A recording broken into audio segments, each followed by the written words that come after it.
नमस्कार विद्यार्थी मित्रांनो, नुकतीच CAP application for B Ed ॲडमिशनच्या संदर्भातली जी अल्फाबेटिकल मेरिट यादी जी आहे तर ती पब्लिश करण्यात आलेली आहे। जर सुरुवातीला नोटिफिकेशनवर आपण जर पाहिलं तर आपल्याला त्या संदर्भात राऊंड इलिजिबिलिटी रूल्सच्या संदर्भात जे आहे ती माहिती दिलेली आहे। शिवाय अल्फाबेटिकल मेरिट लिस्ट त्या ठिकाणी दाखवलेली आहे। त्यानंतर जे अल्फाबेटिकल मेरिट लिस्ट आहे ती नॉन कन्सिडर कॅन्डिडेट लिस्ट जी आहे ती सुद्धा दाखवण्यात आलेली आहे। आणि अल्फाबेटिकल जी काही JK कॅन्डिडेट्स आहे जम्मू आणि काश्मीरच्या संदर्भात तर त्यांची सुद्धा यादी या ठिकाणी दाखवण्यात आलेली आहे। विद्यार्थी मित्रांनो, ही नुकतीच यादी जी आहे ती प्रकाशित करण्यात आलेली आहे। ज्या विद्यार्थ्यांना ही यादी पाहायची असेल त्यांनी bed.he-pravesh.in या वेबसाईटवर जाऊन स्टेट कॉमन एंट्रन्स टेस्ट या लिंकला जे आहे क्लिक करायचं आहे, जेणेकरून तुम्ही पुढची माहिती जी आहे ती पाहू शकता।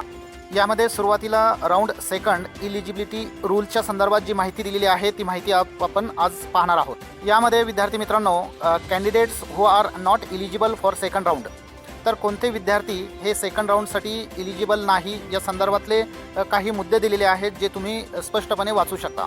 त्यानंतर बीमध्ये दिलेलं आहे the following candidates are eligible for the consideration in second round, म्हणजे सेकंड राऊंडसाठी कोणते इलिजिबल आहेत आणि कोणते इलिजिबल नाहीत या संदर्भातले रूल्स जे आहे ते या नोटिफिकेशनमध्ये देण्यात आलेले आहे, जे तुम्हाला नोटिफिकेशन इलिजिबिलिटी जे आहे त्यामध्ये तुम्हाला दिसू शकते।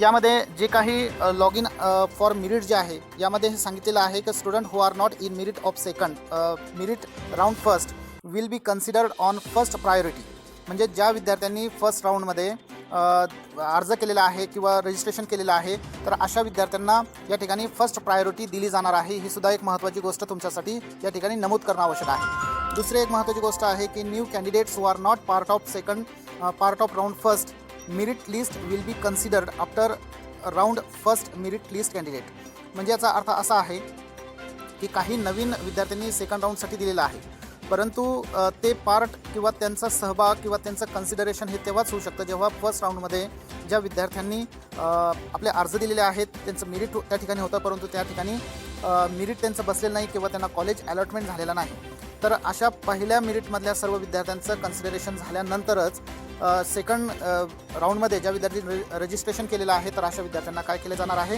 त्या मेरिट लिस्टमध्ये घेतली जाणार आहे। तर ही या ठिकाणी एक महत्त्वाची गोष्ट तुमच्यासाठी नमूद करणं आवश्यक होतं। या ठिकाणी जी मेरिट यादी आहे ती दाखवण्यात आलेली आहे। यामध्ये आपण फर्स्ट सेकंड राऊंडसाठी ज्या काही गोष्टी या ठिकाणी नमूद केलेल्या आहेत तर त्या आपल्याला या ठिकाणी चेक करायच्या आहेत। आपला जो काही नाव असेल, जेंडर असेल किंवा डेट ऑफ बर्थ असेल, कॅटेगरी असेल किंवा कॅन्डिडेट टाईप्स असेल किंवा आणखीन मायनॉरिटीच्या डिटेल्स संदर्भात असेल, आपले मार्क्स असेल, CTच्या संदर्भात असेल किंवा ELCTच्या संदर्भात असेल, PG UG या संदर्भातली माहिती जी आहे या ठिकाणी दिलेली आहे। शेवटच्या कॉलममध्ये सेकंड राऊंड जो आहे तर तुम्ही जनरल इलिजिबिलिटीमध्ये आहात की ELCT इलिजिबल आहात या संदर्भातलं येस नो सुद्धा दिलेलं आहे। तर ही यादी जी आहे ती तुम्ही त्या वेबसाईटवर अधिकृत वेबसाईटवर पाहू शकता। विद्यार्थी मित्रांनो, declaration of alphabetical provisional merit list जी म्हटलं होतं सेकंड राऊंडच्या संदर्भात तर ती 1 फेब्रुवारी 2021 रोजी डिक्लेअर झालेली आहे 5 वाजता।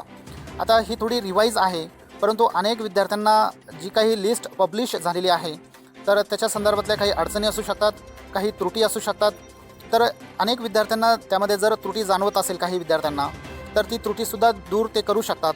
मात्र त्यासाठी तुम्हाला submission of grievances by the candidate online 2 फेब्रुवारी 2021 पासून तर 4 फेब्रुवारी 2021 पर्यंत हे जे काही त्रुटी आहे तर त्या त्रुटीच्या संदर्भात तुम्ही ऑनलाईन ऑब्जेक्शन जे आहे हे तुम्ही वेबसाईटवर नोंदवू शकता।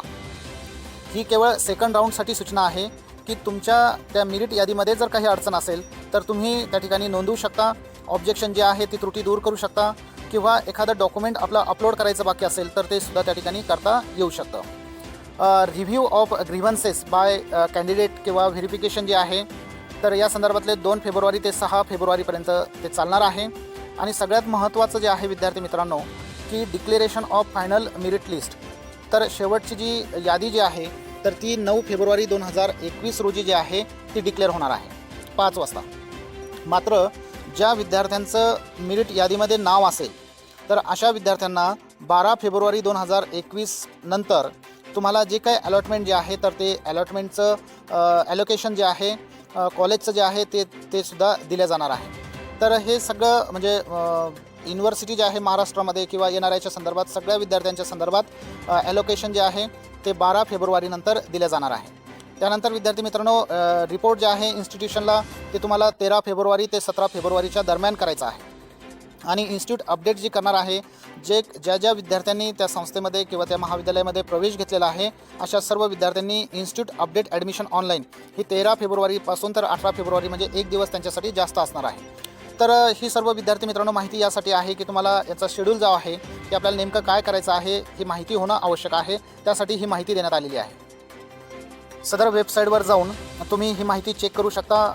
जी एलिजिबल क्रायटेरिया जे आहे किंवा रूल जो आहे तो रूलही वाचणं आवश्यक आहे. अल्फाबेटिकल मेरिट लिस्टमध्ये आपलं नाव आहे की नाही तेही पाहणं आवश्यक होतं.